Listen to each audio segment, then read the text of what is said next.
Baik, selamat pagi. Assalamualaikum warahmatullahi wabarakatuh. Selamat datang di kelas seminar proposal pada hari ini, Rabu 31 Mei 2023. Baik, di pertemuan kali ini kita masuk pada pertemuan ke-9. Nah, di sini kita akan membahas mengenai sistematika penulisan proposal. Jadi nanti dari pertemuan ke-9 sampai dengan pertemuan ke-15 ya, rekan-rekan akan mempelajari bagaimana cara penulisan proposal ya, detail sistematika penulisan proposal. Baik, tujuan pembelajaran kita pada hari ini diharapkan nanti rekan-rekan semua setelah mengikuti kelas pada hari ini memahami ya tujuan penulisan proposal ya. Jadi apa sih tujuan rekan-rekan mengikuti kelas atau mata kuliah seminar proposal di semester ini. Kemudian yang kedua, mahasiswa memahami dan mampu mengimplementasikan format penulisan proposal ya. Jadi setelah sebelumnya ya, dari pertemuan 1 sampai dengan pertemuan 7 ya, dibahas oleh Pak HT terkait dengan penulisan proposal ya. Nah, di sini ya, di pertemuan ke-9 sampai dengan ke-15 nanti kita akan belajar detail ya perbagian dari penulisan proposal seperti apa. Itu ya. Jadi nanti rekan-rekan dalam menulis proposal ya sudah ada panduannya ya, apa sih yang harus ditulis, bagaimana format penulisannya ya, kemudian susunannya seperti apa. Nah, itu yang akan kita bahas.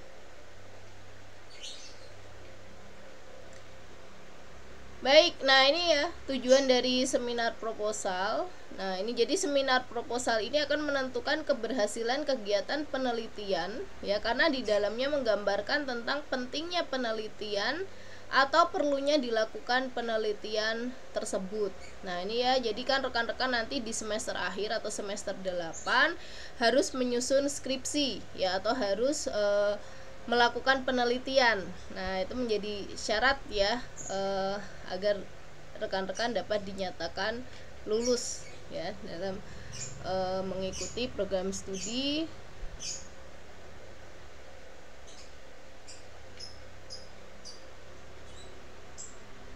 Nah, jadi untuk penulisan proposal ini nanti menjadi dasar ya untuk penelitian rekan-rekan selanjutnya. Itu ya. Jadi seminar proposal ini menjadi dasar karena di dalamnya nanti akan membahas mengenai latar belakang penelitian. Ya, jadi kenapa sih rekan-rekan mau meneliti terkait dengan topik A ya, atau rekan-rekan akan meneliti topik B. Nah, itu apa latar belakangnya? Ya, kemudian akan dibahas juga di dalam proposal ini teknik atau cara yang akan digunakan oleh rekan-rekan dalam menyelesaikan permasalahan di dalam penelitian tersebut. Ya, jadi kan biasanya di dalam latar belakang itu akan dibahas permasalahan ya yang akan diteliti oleh rekan-rekan semua. Ya, jadi ada permasalahan apa di situ, kemudian bagaimana cara rekan-rekan memecahkan permasalahan tersebut ya. Nah, itu akan dibahas di dalam proposal.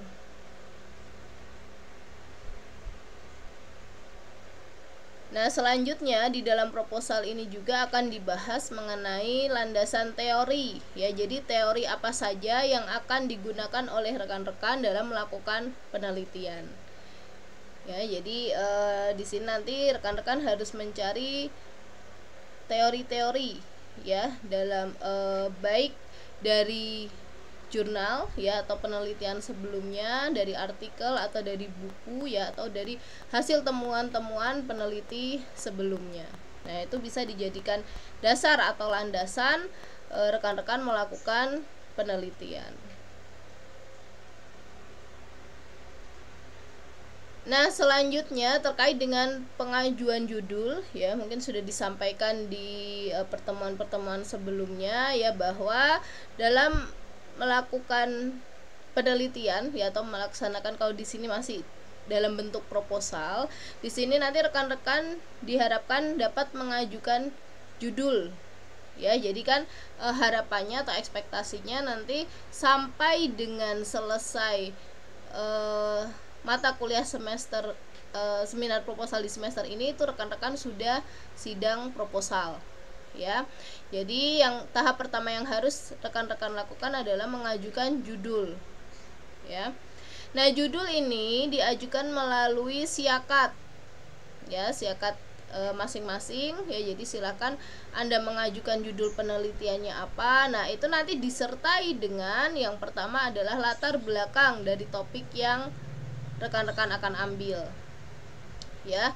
Kemudian di situ juga harus dilampirkan ya, mengapa topik tersebut menarik untuk diteliti ya. Kemudian identifikasi awal permasalahan penelitian ya, ada masalah apa sih ya di lokasi yang akan diteliti ya. Kemudian yang ketiga, tujuan yang hendak dicapai dari penelitian tersebut. Jadi nanti coba Anda masuk ke dalam siakat masing-masing ya. Di situ nanti Anda diminta untuk menuliskan judul ya, kemudian menuliskan latar belakang ya. Latar belakang ini berisi tentang kenapa judul tersebut atau topik tersebut menarik untuk diteliti. Kemudian yang kedua, mengidentifikasi permasalahan ya di lokasi penelitian yang akan Anda teliti. Nah, itu ada permasalahan apa. Dan yang terakhir adalah tujuan yang hendak dicapai ya. Anda mau ngapain sih ya setelah melakukan penelitian tersebut ya, hasilnya apa ya, tujuannya apa. Nah, itu Anda uraikan ya di dalam pengajuan judul di siakat gitu ya. Nah, kemudian nanti pengajuan judul akan divalidasi oleh Kaprodi ya, baik Kaprodi D4KA ya, Kaprodi TI dan lain sebagainya. Nah, kemudian di situ nanti jika ada yang harus diperbaiki ya, itu biasanya nanti Kaprodi akan memberikan komentar ya, atau akan memberikan masukan apa sih yang harus diperbaiki dari judul yang rekan-rekan ajukan gitu ya. Nah, kemudian maksimal penulisan judul itu 15 kata. Nah, jika judul kalian panjang atau judul rekan-rekan panjang, nah itu bisa nanti formatnya dibuat judul utama, kemudian bawahnya di dalam kurung studi kasus di mana. Itu ya, mungkin untuk format penulisan judul juga sudah dibahas di pertemuan sebelumnya. Itu ya. Jadi silahkan rekan-rekan segera ajukan judul penelitiannya ya. Kemudian nanti jika memang ada yang harus diperbaiki ya, itu Kaprodi masing-masing nanti akan memberikan masukan ya atau saran terkait dengan judul yang lebih baik. Selanjutnya kita masuk pada penulisan proposal ya. Jadi nanti setelah judul di ACC ya, rekan-rekan itu akan mendapat dosen pembimbing ya. Ada 2 dosen pembimbing, pembimbing 1 dan pembimbing 2.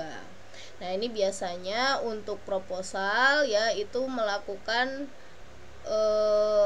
bimbingan dengan dosen pembimbing 1 ya. Nanti setelah masuk ke aplikasi atau masuk ke sistem baru dosen pembimbing 2 gitu ya. Nanti dosen pembimbing 2 sekaligus yang akan melakukan validasi terkait dengan sistem ya atau aplikasi yang rekan-rekan kembangkan, karena memang di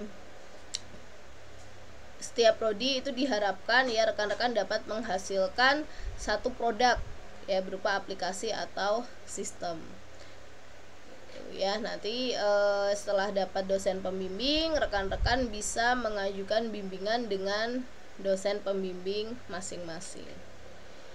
Nah, kemudian terkait dengan penulisan proposal ini yang perlu diperhatikan ya. Jadi untuk proposal penelitian itu minimal 10 halaman ya. Ini untuk isi ya. Jadi untuk bagian isi ya, dari mulai bagian judul, latar belakang sampai dengan jadwal penelitian itu minimal 10 halaman. Kemudian spasinya 1,5 ya, spasinya 1,5. Kemudian margin kiri 4 ya, dan lainnya 3. Nah, berarti ini pakainya senti ya. margin kiri 4, kemudian untuk bagian atas, kanan, dan bawah itu 3. Nah, jadi diperhatikan ya rekan-rekan dalam penulisan proposal. Untuk kertas yang digunakan itu A4. Itu ya. Baik, selanjutnya. Nah, untuk format penyusunan proposal, nah ini ada bagian-bagiannya ya. Yang pertama adalah halaman cover depan, kemudian halaman judul, lembar persetujuan, lembar pengesahan, daftar isi, judul dan pembahasan, dan yang terakhir adalah daftar pustaka. Nah, ini format penyusunannya, jadi harus sesuai ya rekan-rekan ya. Jadi kalau mencari referensi ya di Google itu kan banyak sekali referensi penulisan proposal. Nah, itu jangan asal comot ya. Jadi silahkan disesuaikan dengan format penulisan proposal yang ada di Universitas Tekkom. Itu ya, karena untuk format penyusunan masing-masing universitas itu kan berbeda. Nah, jadi untuk format penyusunan proposal silahkan disesuaikan dengan ketentuan yang ada di kampus. Ya, jadi diperhatikan ada halaman cover depan, halaman judul, lembar persetujuan, lembar pengesahan, daftar isi, judul dan pembahasan, serta daftar pustaka. Nah, ini akan kita bahas satu-satu ya untuk setiap halaman atau lembarnya. Baik, kita masuk pada halaman cover depan dan halaman judul ya. Jadi untuk halaman cover depan dan halaman judul itu sama ya untuk tampilannya. Hanya saja kalau cover itu nanti hasil akhirnya di hard cover ya, yang keras. Nah, sedangkan untuk halaman judul di lembar berikutnya itu cukup kertas A4 saja. Nah, kemudian apa yang dituliskan di dalam cover? Ini yang pertama adalah judul penelitian atau judul proposal ya. Judul proposal rekan-rekan. Nah, silahkan dituliskan di paling atas, kemudian proposal, kemudian ketentuannya ya. Tujuan proposal ini apa sih ya, ditujukan kepada siapa? Nah, ini ada keterangannya, ditujukan kepada program studi D4 komputerisasi akuntansi ya. Jadi ini disesuaikan ya dengan program studi masing-masing. Kemudian logo universitas ya, kemudian penyusun ya atau penulis proposal, silahkan Anda tuliskan nama dan NIM-nya. Kemudian di bagian bawah ini ada program studi rekan-rekan ya. Kalau di sini dicontohkan program studi D4 komputerisasi akuntansi. Kemudian fakultasnya studi vokasi ya, ini juga mengikuti ya fakultasnya. Jadi untuk prodi rekan-rekan masuk ke dalam fakultas apa disesuaikan. Kemudian nama universitas ya, ini jangan disingkat ya. Ini silakan rekan-rekan tulis Universitas Sains dan Teknologi Komputer. Kemudian kotanya ya, ini disamakan di Semarang ya, meskipun nanti rekan-rekan berasal dari cabang Ungaran ya, atau cabang Kendal, cabang Weleri, Seruen ya, Salatiga, ini disamakan ya. Untuk kotanya adalah Semarang. Kemudian tahun penyusunan ya, tahun penyusunan ini disesuaikan dengan tahun penulisan proposal rekan-rekan ya. Kalau rekan-rekan menulis di tahun sekarang, berarti ini adalah tahun 2023. Baik, selanjutnya masuk lembar persetujuan.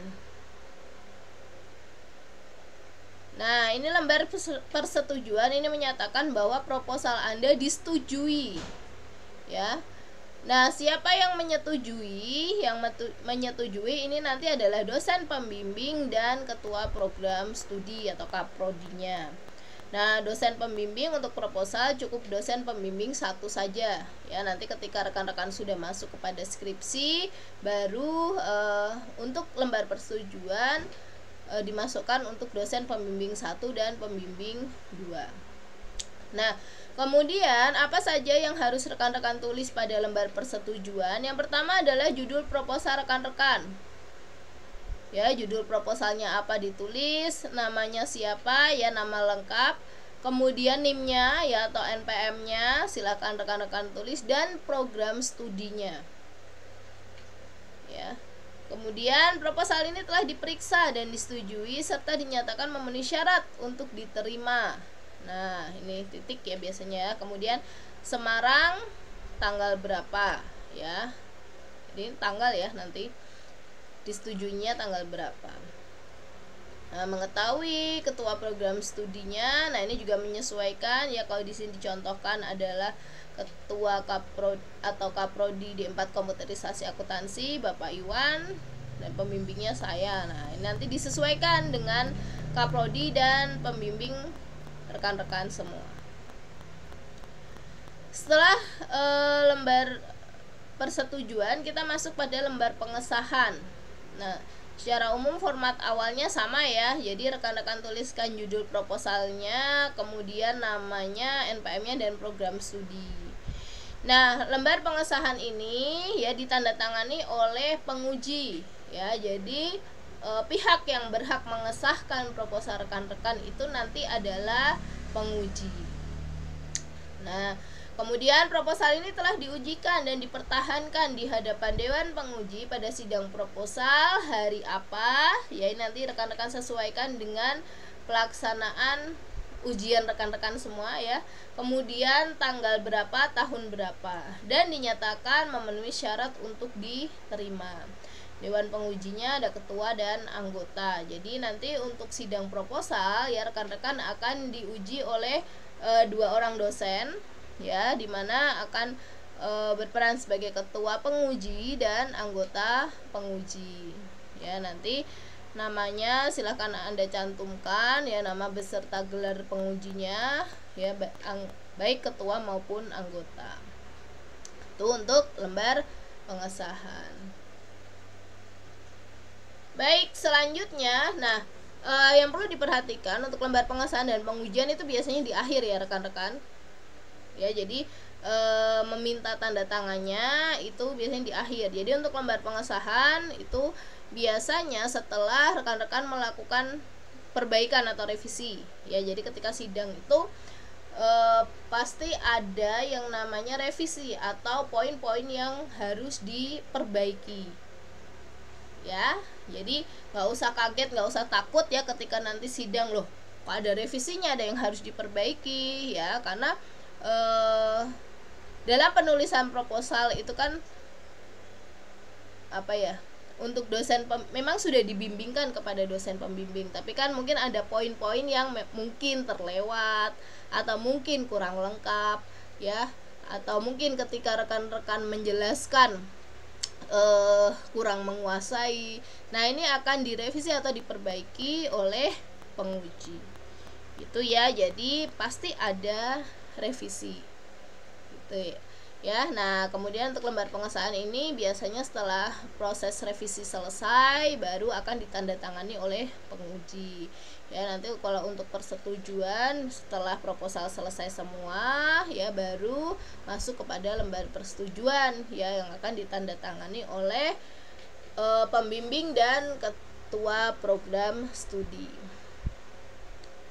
Nah, selanjutnya halaman berikutnya adalah daftar isi. Nah, daftar isi ini ya menjelaskan mengenai komponen apa saja yang terdapat di dalam proposal rekan-rekan semua. Ya, jadi dari ini harusnya dari cover ya, kepotong satu. Dari lembar judul ya, cover yang bagian dalam atau halaman judul, kemudian lembar persetujuan, pengesahan ya, kata pengantar, daftar isi dan lain sebagainya. Nah, ini nanti dimasukkan ke dalam daftar isi ya. Untuk halaman judul sampai dengan daftar isi itu nanti bentuknya Romawi ya untuk penulisan halamannya. Nah, sedangkan dari isi proposal itu untuk halamannya rekan-rekan gunakan angka, penulisannya di tengah ya. Kalau di proposalnya itu ada di tengah untuk halamannya. Nah, itu silakan diperhatikan ya untuk rekan-rekan dalam penulisan daftar isi. Jadi dari awal sampai dengan akhir proposal rekan-rekan. Selanjutnya, selain daftar isi, ya rekan-rekan juga harus mencantumkan daftar tabel. Ya, jadi kalau misalnya di dalam proposal rekan-rekan itu ada tabel-tabel yang disusun atau tabel-tabel yang dibuat, nah itu silahkan dimasukkan ke dalam daftar tabel. Ya, jadi tabel tersebut ada di halaman berapa. Nah, ini akan mempermudah ya pembaca dalam mencari informasi yang dibutuhkan, gitu ya. Nah, kemudian selain daftar tabel ada juga daftar gambar. Nah, daftar gambar ini juga diperlukan ya. Jadi kalau misalnya rekan-rekan mencantumkan atau menempelkan misalnya bukti pencatatan saat ini ya di lokasi penelitian rekan-rekan dalam bentuk gambar atau foto. Nah, itu Anda harus cantumkan di dalam daftar gambar. Kemudian nah, kita masuk pada format penyusunan proposal di bagian isi ya, isi proposal. Ya, kalau tadi itu yang dijelaskan itu ada pada awal ya, sebelum masuk ke dalam isi proposal. Nah, untuk isi proposal ini cukup banyak komponennya ya, yaitu ada judul proposal, latar belakang, identifikasi masalah, pembatasan masalah, perumusan masalah, tujuan masalah, manfaat penelitian, spesifikasi hasil produk yang dikembangkan, deskripsi teoritis, kerangka berpikir, model pengembangan sistem, jadwal kegiatan penelitian, dan daftar pustaka. Nah, jadi ada cukup banyak ya nanti subbab yang harus rekan-rekan bahas. Nah, kemudian yang perlu diperhatikan dalam penyusunan isi proposal itu rekan-rekan tidak menggunakan bab ya, seperti yang ada di dalam skripsi. Kalau di dalam skripsi itu kan bab 1 latar belakang, misalnya bab 2 nanti masuk pada deskripsi teoritis. Nah, di dalam proposal rekan-rekan gunakan abjad ya, A, B, C, D, E, dan seterusnya gitu ya. Jadi misalnya nih lembar proposal rekan-rekan ya, A, judul proposal, nanti Anda tuliskan judul proposalnya apa. Kemudian B, latar belakang. Nah, di bawahnya ini nanti baru uraian terkait dengan latar belakang penelitian rekan-rekan apa saja ya. Kemudian C, identifikasi masalah, sampai dengan M, daftar pustaka. Itu ya. Jadi diperhatikan ya, untuk format penyusunan proposal itu tidak menggunakan bab, tetapi menggunakan poin-poin ya, huruf ya, A, B, C, dan seterusnya.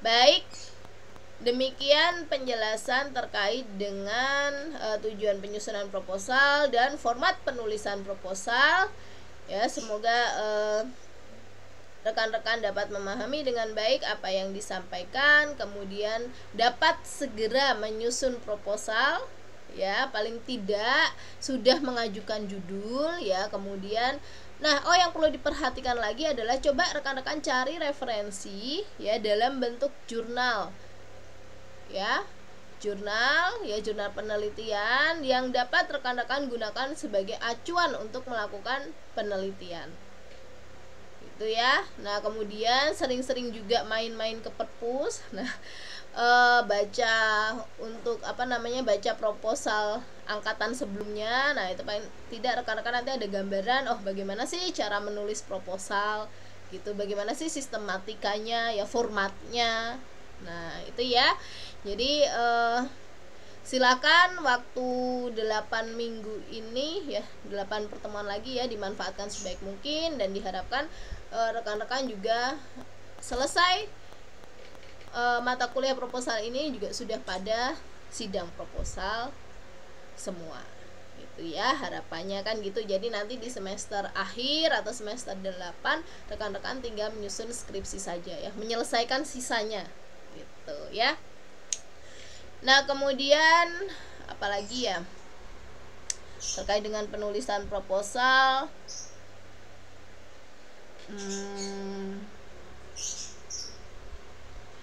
untuk pertemuan berikutnya, nah ini nanti akan kita bahas per poin ya. Jadi kalau hari ini kita bahas mengenai format penulisannya, nanti di pertemuan berikutnya kita akan bahas per poin di dalam penyusunan proposal atau di dalam proposal ya. Kita akan bahas mengenai latar belakang, kita akan bahas mengenai identifikasi masalah, pembatasan masalah, perumusan masalah, dan lain sebagainya. Nah, jadi saya harapkan di setiap pertemuan kan kita akan bahas nih mengenai setiap bagian yang ada di proposal. Nah, saya harapkan setelah pertemuan ini ya rekan-rekan langsung mengerjakan ya. Misalnya nih sekarang format ya, kita belajar mengenai format dan ajuan judul ya. Saya harap nanti di minggu depan rekan-rekan sudah memiliki judul penelitian semua, sudah punya referensi dalam bentuk jurnal maupun proposal ya yang rekan-rekan baca di perpus ya. Nah, kemudian di minggu depan ketika kita bahas mengenai latar belakang sampai dengan kita bahas latar belakang saja ya, karena latar belakang cukup panjang. Nah, setelah itu rekan-rekan mengerjakan latar belakang ya. Nah, di pertemuan ketiga sama ya, rekan-rekan kerjakan yang poin-poin yang berikutnya sambil dibimbingkan ke dosen pembimbing ya. Jadi harapannya di pertemuan berikutnya ya, di misalnya di pertemuan ketiga latar belakang itu udah clear dengan dosen pembimbingnya gitu ya. Nanti di pertemuan keempat berarti rekan-rekan sudah clear dari mulai identifikasi masalah sampai dengan spesifikasi hasil itu ya. Jadi nanti bisa tepat waktu ya rekan-rekan selesai proposalnya, nggak molor ya, atau nggak berlama-lama itu ya. Baik, pertemuan pada hari ini saya akhiri. Terima kasih banyak atas perhatiannya. Selamat pagi. Wassalamualaikum warahmatullahi wabarakatuh.